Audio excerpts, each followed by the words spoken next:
Hello friends, তোমরা সবাই কেমন আছো? আশা করি খুবই ভালো আছো। আমিও খুবই ভালো আছি। আজকে আবারও একটি নতুন ব্লগে তোমাদের সবাইকে স্বাগত জানাচ্ছি। আই হোপ তোমাদের ব্লগটি একটু হলেও ভালো লাগবে। আর এই যে ঘুম থেকে উঠেছি আমি সকাল ওই 6টা নাগাদ। তো 6টা থেকে উঠে ব্রাশ ট্রাশ করে নিয়েছি, তারপরে যে শরবত খেয়ে নিয়েছি। তো ব্রাশ করে শরবত টরবত খেয়ে তারপরে চলে এলাম বিছানাটা ঝাড়ার জন্য। আর আমার হাজব্যান্ড হচ্ছে স্কুলে চলে গেছে, তো তখন আমি ব্লগটা শুরু করলাম। আর এই যে ঘুম থেকে উঠেই মোটামুটি বিছানাটা প্রথমে ঝেড়ে নিই, তারপরে এই যে যত বাসন আছে মানে এঁঠো বাসন কালকে রাত্রের সবকে ধুয়ে খুব ভালো করে এখন আমি রেখে নেব। আর সকালবেলা ঘুম থেকে উঠেই না খুব একটা মুড়ি টুড়ি খেতে ইচ্ছে করে না, তার জন্য আমার হাজব্যান্ডকেও হচ্ছে একটু ছাতু শরবত করে দিই আর আমিও খাই। তারপরে হচ্ছে সে ওটা খেয়েই স্কুলে চলে যায় আর আমি মানে শরবত খেয়ে রয়ে যাই।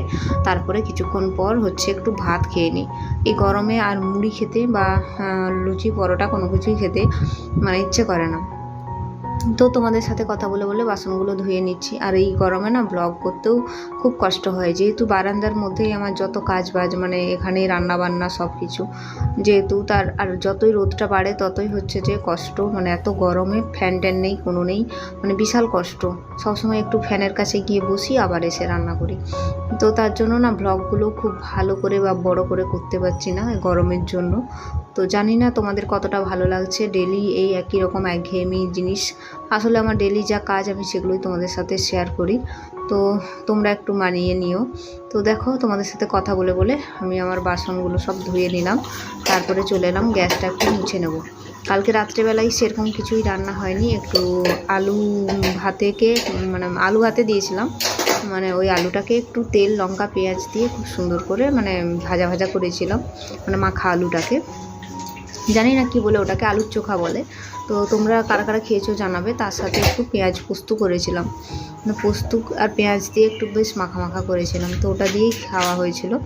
তো মানে এরকমই জল ঢালা ভাত আর এই টাইপের খাবারগুলো এখন আমরা বেশি খাচ্ছি।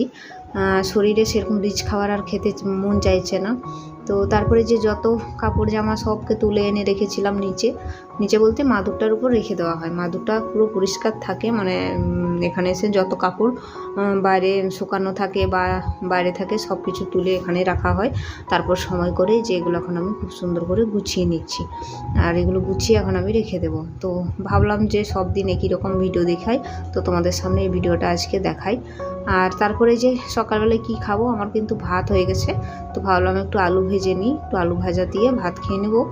আর আজকে রান্নায় সেরকম কিছু থাকবে না, আলু ভাজা ঝিঙা আলু পোস্ত এইরকম একটা খাবার থাকবে। তো বন্ধুরা, তোমাদের যদি ব্লগটি ভালো লাগে অবশ্যই আমার ভিডিওতে একটা লাইক করে দিও। আর যদি প্রতিদিন আমার ব্লগ ভিডিও দেখতে চাও তাহলে অবশ্যই চ্যানেলটা সাবস্ক্রাইব করে আমার সঙ্গে থেকো। আর এতদূর পর্যন্ত তোমরা যারা ভিডিওটি দেখেছো অবশ্যই তাদেরকে আমি অসংখ্য ধন্যবাদ জানাই। তো আজকে আমি এতক্ষণ পর্যন্তই ব্লগটি করলাম।